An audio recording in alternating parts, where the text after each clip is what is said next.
asawa ko sa 7 niyang mga kaibigan at hindi ko ito natanggihan kung pakiramdam dahil dito ay Dear Ate Vine. Pakitago ako sa pangalang Amor. May kinakasama ako na si Renato. Halos 8 taon na rin kaming nagsasama. Meron kaming 2 anak pero nasa pangangalaga ng nanay niya sa kanilang probinsya. Noong bago pa lang kami nagsasama, wala naman siyang bisyo.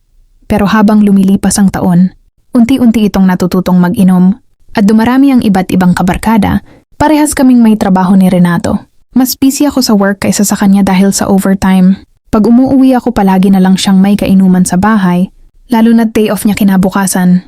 Hindi ko siya masyadong iniintindi dahil sa pagod ko sa trabaho, pero isang araw pag uwi ko lasing nagiinuman na naman sila. Mga 7 silang lahat.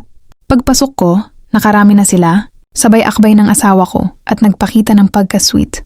Pagkabihis ko, tinawag ako ng asawa ko. Pina-join ako sa kanila. Bilang asawa okay lang naman. Naki-join ako sa kanilang inuman. Wala naman kasing pasok kinabukasan. Habang nasa kalagitnaan na ng gabi at may mga amats na ng alak, napansin ko ang mga kakaibang kilos nila. May 2 magkatabi na bigla na lang naghalikan sa harapan namin. Ay, nagulat ako. Inisip ko ay siguro ay may relasyon sila nun. Maya-maya may dumating na isang lalaki. May dala-dala, akala ko nga juice. Dahil nung binigyan ako masarap siya, pero parang nag-iba ang pakiramdam ko. Lahat kami uminom ng juice na yon, pero lahat kami naging bangag. Kahit ang asawa ko, kakaiba rin siya. Masarap sa pakiramdam talaga. Alam ko naman ang ginagawa ko pero nasisiyahan ako sa lahat ng nangyayari. Nilapitan ako ng asawa ko. At hinalikan, ako naman gustong-gusto ko. Hanggang sa ewan ko, wala akong magawa. Para akong sabog, gustong-gusto ko ang ginagawa ng asawa ko sa akin, sa harapan ng mga kaibigan niya. Iba't ibang galawan. Habang ginagawa namin iyon, ang iba din ay kanya-kanyang gawa. Ngunit ako lang ang nag-iisang babae. Ng asawa ko, sinabihan niya naman ang iba.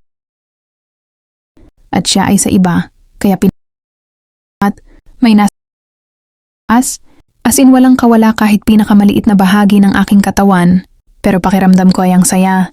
Wala akong alinlangan sa kanilang ginagawa. Kahit sinasabi ng utak ko na mali, lumalaban ang katawan ko.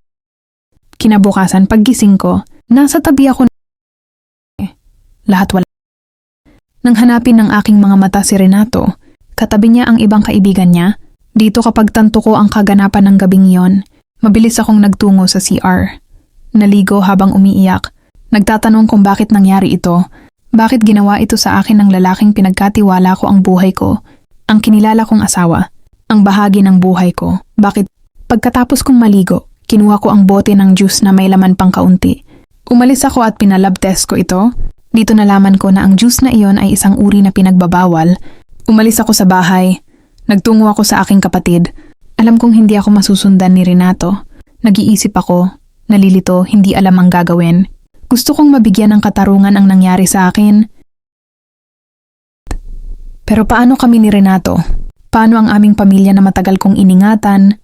Paano ko sasabihin sa biyanan ko na nakulong ang anak niya nang dahil sa akin? Kung mananahimik ako, paano ako mamumuhay ng malaya? Tuwing gabi ay lagi ko silang napapanaginipan. Hindi ko gusto ang nangyari sa akin. Ngayon parang wala na akong mukha na ihaharap kahit kanino. Pakiramdam ko isa na akong basura.